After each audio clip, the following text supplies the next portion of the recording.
It started raining while I was doing the test drive of Yamaha FZX. This helped me in testing the braking efficiency of this bike in wet road condition. The price of FZX is 10k higher than the FZS. Please watch till end of this video without skipping and comment whether this 10k increase is really justifiable. Yamaha FZX is powered by an FZS sourced 149cc fuel injected air cooled engine that pumps out 12.4 PS power and 13.3 Nm torque. This is stacked to a 5-speed gear transmission. Yamaha FZX comes with a single cradle chassis. The suspension duties are handled by a gated telescopic fork and a 7-step adjustable monoshock at the rear. Braking hardware comprises a 282mm front disc with ABS and a 220mm rear disc. The FZX rolls on a 17-inch alloy wrapped in block pattern tubeless tires. Yamaha offers the FZX in two variants, standard and Bluetooth. Both variants get 3 color options: matte copper, matte black and metallic blue.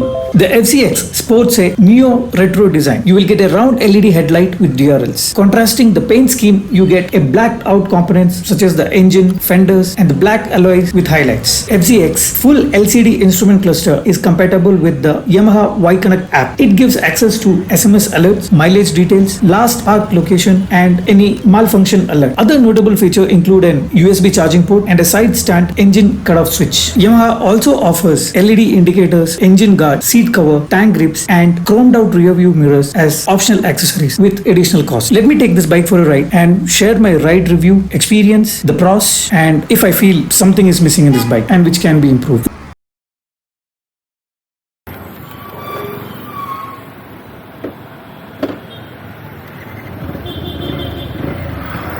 The exhaust note is bassier than FZS. The low and mid-range power is really amazing. The sitting position is upright and very comfortable. Seat is very wider and soft and this will make it comfortable for the rider and the pillion. The instrument cluster display is very much readable in all lighting conditions. In 150cc segment bike, this is the only bike which records the throttle response and save in the records, and you can view this in the Yamaha Y-Connect app. The quality and performance of the shock absorbers is commendable. It's really working well on the potholes. The rear suspension is set on a softer side by default and being 7-step adjustable, you can always adjust the shock absorber action. The fuel tank is completely metal and you can easily attach magnetic tank bags to it. The clutch action is on the lighter side and the gear shifting is on the medium hard side. Even though FZX is not equipped with a assist or slipper clutch, the clutch action or the clutch play is really smooth. Another point to highlight is that this bike has got more metal parts than fiber. This is playing a vital role in reducing the vibration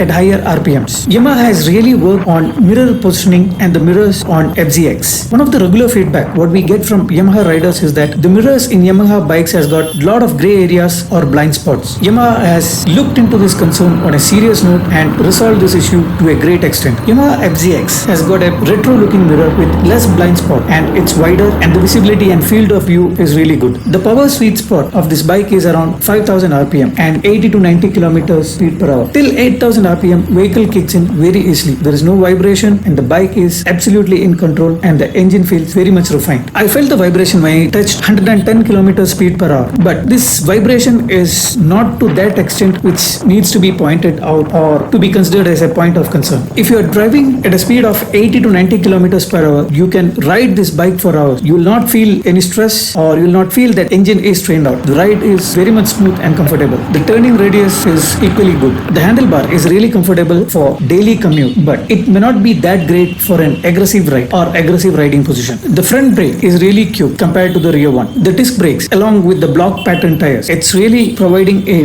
very good grip on wet road condition. What I realized is that if you apply front brake at 70% and the rear brake at 30%, the braking effectiveness is really good. In spite of rain during my ride, I did not find any issue with regards to the braking on wet road condition. Now coming to that point which I felt is missing in this bike, it's the power delivery at top end. Considering the fact that this bike is not designed for top end performance, I cannot consider this point on a negative note. If you are looking for a daily commuter bike, a little bit of highway riding and bit of off-roading with a very good mileage, this bike is a sensible choice. As I mentioned earlier, Yamaha FZX comes in two variants, Bluetooth and the standard one, and the price difference between both of them is around 2000 rupees. So if you have planned to buy this bike, better go for the Bluetooth variant. For latest news and updates on upcoming bikes and ride reviews, kindly subscribe to this channel. Also enable the bell icon to get notified. Thank you for watching.